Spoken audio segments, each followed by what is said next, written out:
एक बार गौतम बुद्ध कहीं जा रहे होते हैं, तभी वो देखते हैं कि कुछ सैनिक तेजी से भागती हुई एक लड़की का पीछा कर रहे हैं। वह डरी हुई लड़की एक कुएं के पास जाकर खड़ी हो गई। वह हाँफ रही थी और प्यासी भी थी। बुद्ध ने उस बालिका को अपने पास बुलाया और कहा कि वह उसके लिए कुएं से पानी निकाले और स्वयं भी पिए और उन्हें भी पिलाए। इतनी देरी में वहाँ पे सैनिक पहुँच गए। बुद्ध ने उन सैनिकों को हाथ से संकेत देते हुए रुकने को कहा। उनकी बात पर वह डरी हुई लड़की बोलती है, महाराज मैं अछूत कन्या हूँ, मेरी कुएं से पानी निकालने पर जल दूषित हो जाएगा।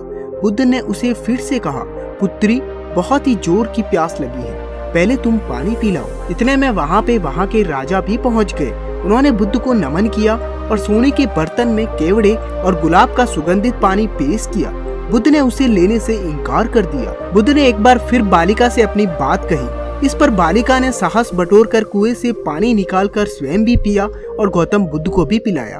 पानी पीने के बाद बुद्ध ने बालिका से भय का कारण पूछा। मुझे संजोग से राजा के दरबार में गाना गाने का अवसर मिला था। राजा ने मेरा गीत सुनकर मुझे अपने गले की माला पुरस्कार में दी, लेकिन राजा को किसी ने बताया कि मैं अछूत कन्या हूँ और ये जानते ही उन्होंने अपने सिपाहियों को मुझे कैद खाने में डालने का आदेश दे दिया। मैं किसी तरह से उनसे बचकर यहाँ तक पहुँची हूँ। इस पर बुद्ध ने कहा, सुनो राजन, ये कन्या अछूत नहीं है, आप अछूत हो। जिस बालिका के मधुर कंठ से निकले गीत का आपने आनंद उठाया और उसे पुरस्कार दिया, वह अछूत हो ही नहीं सकती। गौतम बुद्ध के सामने वह राजा बहुत ही लज्जित और शर्म से अपने मुंह को नीचे की तरफ कर लिया। उस लड़की को गौतम बुद्ध ने छोड़ने का आदेश दिया।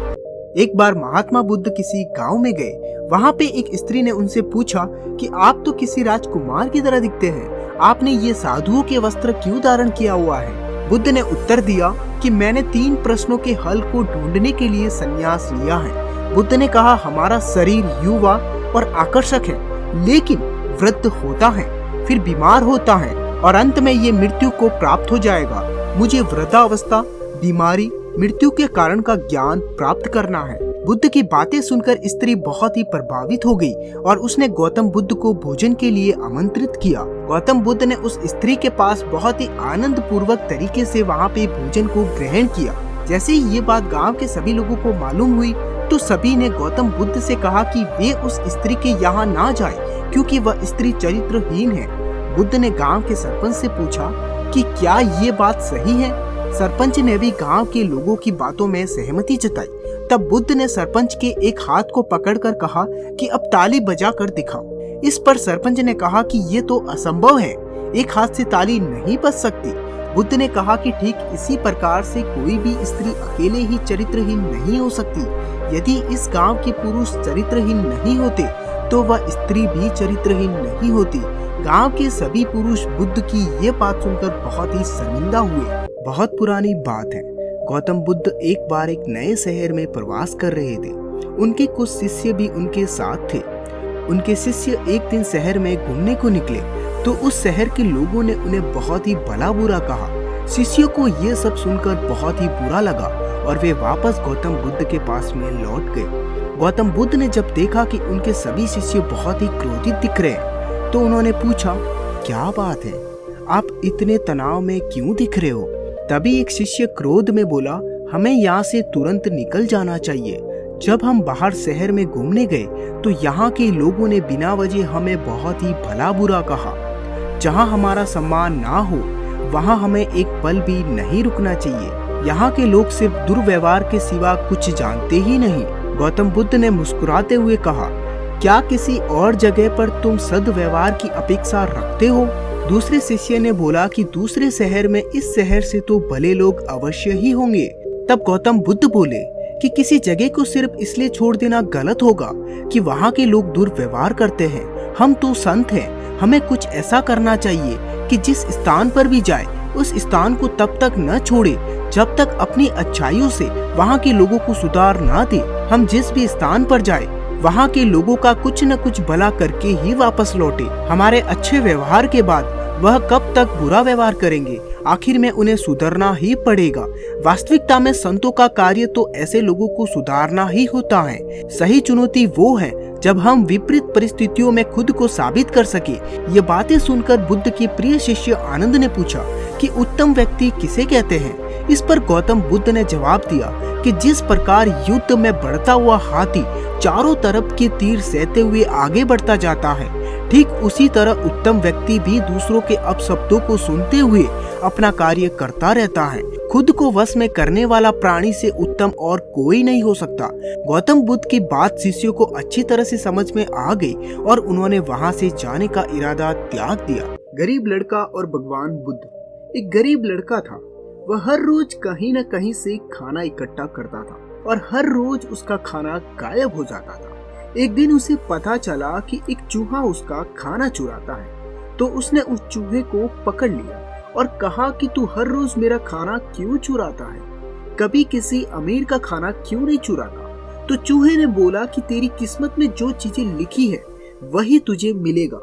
और चूहे ने कहा कि अगर तुझे जानना है कि तेरी किस्मत में क्या लिखा है तो तुझे भगवान बुद्ध के पास जाना पड़ेगा। लड़का भगवान बुद्ध से मिलने के लिए निकल पड़ा। रास्ते में उसने एक हवेली देखी, तो उसने हवेली में जाकर वहां एक रात रुकने के लिए इजाजत मांगी।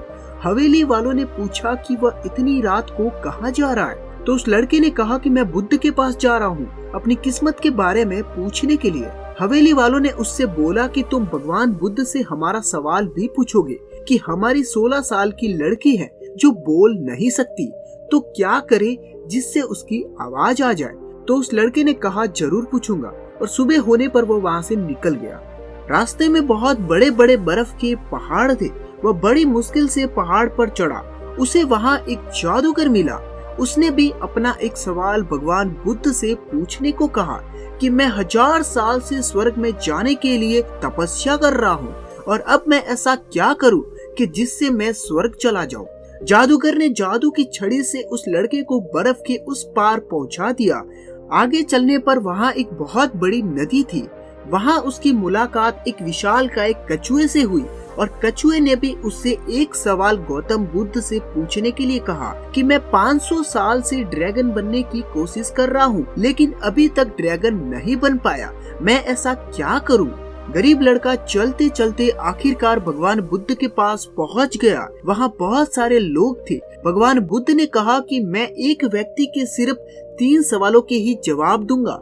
लड़का चिंता में आ गया। उससे तो 4 सवाल पूछने थे। लड़के ने सोचा कि कछुआ 500 सालों से ड्रैगन बनने की कोशिश कर रहा है और जादूगर 1 साल से स्वर्ग जाने के लिए तपस्या कर रहा है, और वह लड़की बिना बोले कैसे अपनी पूरी जिंदगी बिता सकती है, जबकि मैं सिर्फ गरीब हूँ।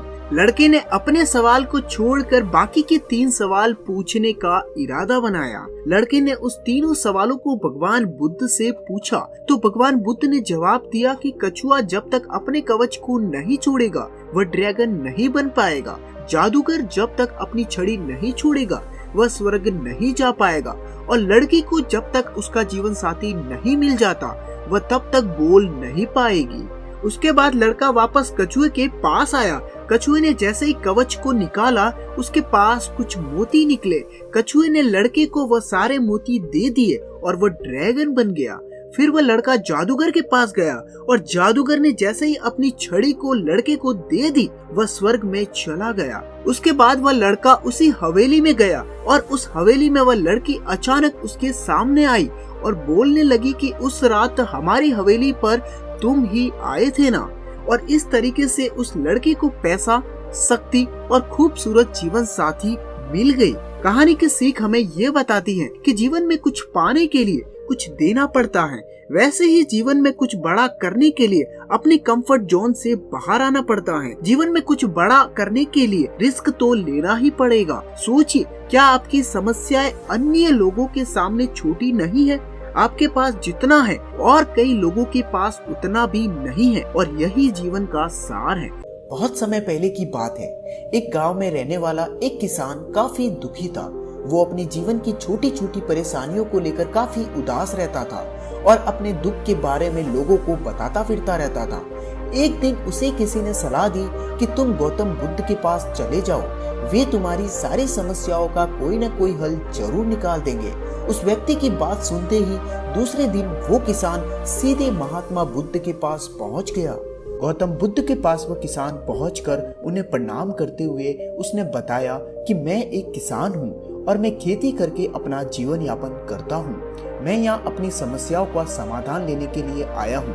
दरअसल कई बार हमारी फसल अच्छी होती है तो कभी बिल्कुल भी नहीं होती। इससे मैं बहुत ही परेशान हो जाता हूँ। इतना कहने के बाद किसान ने आगे कहा कि मेरी पत्नी है, वो मुझसे बहुत ही प्रेम करती है, पर कभी कभी वो मुझे बहुत परेशान करती है। मैं उससे तंग आ गया हूँ और कभी कभी लगता है कि अगर मेरे जीवन में ये नहीं होती तो मैं कितने अच्छे से रहता। इस तरह वह अपनी सारी परेशानियां महात्मा बुद्ध को सुनाता रहा और बुद्ध उसकी बातें सुनते रहे। जब तक किसान बात कर रहा था तब तक गौतम बुद्ध एक शब्द भी नहीं बोले। वो बस ध्यान से उस किसान की बातों को सुन रहे थे। अपनी परेशानियों को बताते हुए किसान बोलता है कि मेरा एक बच्चा भी है, वो भी काफी अच्छा है, पर कई बार मुझे परेशान करता है और मेरा कहना नहीं मानता। उसके ऐसे व्यवहार से मुझे लगता है कि वो मेरा बच्चा नहीं है। ऐसे कहते हुए किसान अपनी सारी परेशानियों को बताता गया। इस तरह किसान ने अपने जीवन का सब कुछ जो उसे सताता था और दुखी करता था वो गौतम बुद्ध को बता दिया। अब किसान के पास उन्हें बताने के लिए कुछ भी नहीं बचा और उसका मन काफी हल्का हो गया। महात्मा बुद्ध से सब कुछ कहने के बाद वो उनसे अपनी परेशानियों के समाधान की उम्मीद लगाए बैठा था। काफी देर तक गौतम बुद्ध के जवाब का इंतजार करने के बाद बेसब्र होकर किसान ने ऊंची आवाज में महात्मा बुद्ध से पूछा, क्या आप मेरी समस्याओं को लेकर कुछ नहीं कहेंगे? तब गौतम बुद्ध बोले, मैं तुम्हारी किसी भी तरह से कोई भी मदद नहीं कर सकता। किसान ने महात्मा बुद्ध से ऐसे जवाब की उम्मीद नहीं की थी। वो उनका जवाब सुनकर हैरान हो गया। उसे अपने कानों पर भरोसा नहीं हो रहा था। उसने भगवान बुद्ध से पूछा कि ये आप क्या बोल रहे हैं? क्या आप मेरी समस्याओं का समाधान नहीं कर सकते? मैंने सुना है कि आप सभी की समस्याओं का समाधान करते हैं, तो मेरी समस्याओं का समाधान क्यों नहीं करेंगे? महात्मा बुद्ध इस बात पर किसान से कहते हैं कि आपके जीवन में जितनी भी कठिनाइयां हैं उतनी हर किसी के जीवन में होती है और सबको अपनी छोटी समस्याएं भी बड़ी लगती हैं। आपके जीवन में कोई ऐसी समस्या नहीं है जो दूसरों को न हो। हर व्यक्ति को अपने जीवन में सुख दुख का सामना करना पड़ता है। हम चाहे जितनी भी कोशिश कर ले, लेकिन हमारे जीवन में सुख और दुख दोनों आएंगे ही आएंगे। कई बार हमारे अपने बेगाने लगते हैं तो कई बार बेगाने हमें अपने लगते हैं। सभी का जीवन ऐसी समस्याओं से घिरा हुआ है जिसका कोई समाधान नहीं है। अगर किसी के जीवन में एक समस्या जाती है तो दूसरी समस्या आ जाती है। ऐसे में तुम एक समस्या का आज समाधान कर लोगे तो कल दूसरी समस्या का सामना करना पड़ेगा। यही जीवन का एक अटल सत्य है। बुद्ध की बातें सुनकर किसान को गुस्सा आ जाता है और वो उन्हें बोलता है कि लोग आपको महात्मा कहते हैं। मैंने लोगों से ये भी सुना है कि आप सबकी परेशानी दूर करते हैं, पर मेरी समस्या का निवारण करने की बजाय आप मुझे फिजूल की बातें बता रहे हैं। मैं आपके पास बहुत ही उम्मीद लेकर आया था। अब मुझे ऐसा लग रहा है कि आपके पास मेरा आना व्यर्थ हो चुका है। मैंने जो भी आपके बारे में सुना था वो सब कुछ झूठ था। भगवान बुद्ध को इतना कहकर किसान वहां से जाने लगता है। तभी उसे भगवान बुद्ध कहते हैं कि तुमने जो समस्याएं बताई हैं उसका मैं समाधान नहीं कर सकता, पर मैं तुम्हारी दूसरी परेशानी का निवारण कर सकता हूँ। बुद्ध की ये बातें सुनकर किसान हैरान हो गया और बुद्ध से कहता है कि मैंने जो समस्याएं आपसे बताई हैं उसके अलावा मुझे कोई और समस्या नहीं है, और है भी तो मुझे उसका ज्ञान नहीं है। बुद्ध उनसे कहते हैं कि आपकी समस्या ये है कि आप नहीं चाहते हैं कि आपके जीवन में किसी तरह की समस्या हो। खुद को किसी तरह की समस्या न हो, ये सोच रखना ही दूसरी समस्या का कारण बनता है। आपको ये स्वीकार कर लेना चाहिए कि हर व्यक्ति के जीवन में किसी न किसी तरह की समस्या होती है। ये सोचना छोड़ दो कि आप इस दुनिया के सबसे दुखी इंसान हो। आपको अपने आसपास के लोगों को देखना चाहिए, क्योंकि बाकी लोग भी किसी न किसी चीज से परेशान और दुखी हैं। जीवन में सुख और दुख आकर ही रहेंगे, उसे कोई नहीं बदल सकता। बस तुम्हें दोनों ही स्थिति में खुद को काबू में रखना होगा। इससे दुख का असर तुम पर ज्यादा नहीं होगा। ऐसे में तुम्हें ये सोचना छोड़ना होगा कि तुम्हारे जीवन में समस्या न हो, तभी तुम हर समस्या का सामना आसानी से कर पाओगे। बुद्ध की ये बातें सुनकर किसान उनके पैरों में गिर गया और उनसे माफी मांगने लगा, और वो समझ चुका था कि महात्मा बुद्ध उनसे क्या कहना चाह रहे हैं। कहानी हमें ये सिखाती है कि हमें अपनी छोटी छोटी परेशानियों के लिए किसी से शिकायत नहीं करनी चाहिए, बल्कि उन परेशानियों का खुद से सामना करना चाहिए। खुद की पहचान करो। गौतम बुद्ध ये भी कहते थे कि सबसे पहले व्यक्ति को खुद की पहचान करनी चाहिए। दूसरों की बजाय व्यक्ति खुद के बारे में ज्यादा जानता है। उनका कहने का मतलब ये था कि बुराई से घृणा करो, बुरे व्यक्ति से नहीं। एक बार की बात है, किसी गांव में एक बहती नदी के किनारे गौतम बुद्ध बैठे थे। किनारों पर पत्थरों की भरमार थी, पर छोटी सी वह नदी अपनी तरल धारा के कारण आगे बढ़ती जा रही थी। बुद्ध ने विचार किया कि ये छोटी सी नदी अपनी तरलता के कारण कितनों की प्यास बुझाती है, लेकिन भारी भरकम पत्थर एक ही स्थान पर पड़े रहते हैं और दूसरों के मार्ग में बाधक बनते हैं। इस घटना की ये सीख है कि दूसरों के रास्तों में रोड़े और अटकाने वाले खुद कभी भी आगे नहीं बढ़ पाते, परंतु जो दूसरों को सद्भाव और स्नेह देता है वह स्वयं भी आगे बढ़ जाता है। बुद्ध ऐसे ही विचारों में मग्न थे, तभी उन्होंने गांव की एक भीड़ को अपनी ओर आते देखा। बड़ा ही शोर था। बुद्ध ने देखा कि एक औरत को घसीट कर ला रहे हैं और उसको गाली भी दे रहे हैं। भीड़ के नजदीक आने पर बुद्ध ने लोगों से औरत को पीटने और गालियां बोलने का कारण पूछा। लोगों ने कहा कि ये स्त्री अभिचारी है और हमारे समाज का नियम है कि यदि कोई अभिचारी स्त्री पकड़ी जाए तो उसे पत्थरों से कुचलकर मार डालना चाहिए। बुद्ध ने युवती की ओर देखा और कहा, जो तुम चाहते हो वही करो, पर मेरी एक शर्त है। पत्थर मारने का अधिकार उसी को है जिसने कभी अभिचार न किया हो और न ही उसके मन में ऐसे कभी विचार आए हो। इतना कहकर बुद्ध शांत हो गए। चारों ओर मौन था और कुछ समय बाद लोगों की भीड़ मन में पश्चाताप का भाव लिए हुए वहां से चले गए। इस घटना से ये सत्य उभरता है कि हम अपने खुद के प्रति न्याय कर सकते हैं, दूसरों के प्रति नहीं, क्योंकि हमारी जानकारी दूसरों के विषय में अधूरी होती है। यदि हम किसी के प्रति न्याय करना चाहते हैं तो उसे ऐसा प्यार और स्नेह मिलना चाहिए कि खुद ही अपने दोषों को स्वीकार कर ले और उन्हें पुनः नहीं दोहराने का प्रण ले। दोस्तों, ऐसे और वीडियो के लिए चैनल को सब्सक्राइब करके बेल आइकन जरूर दबाएं।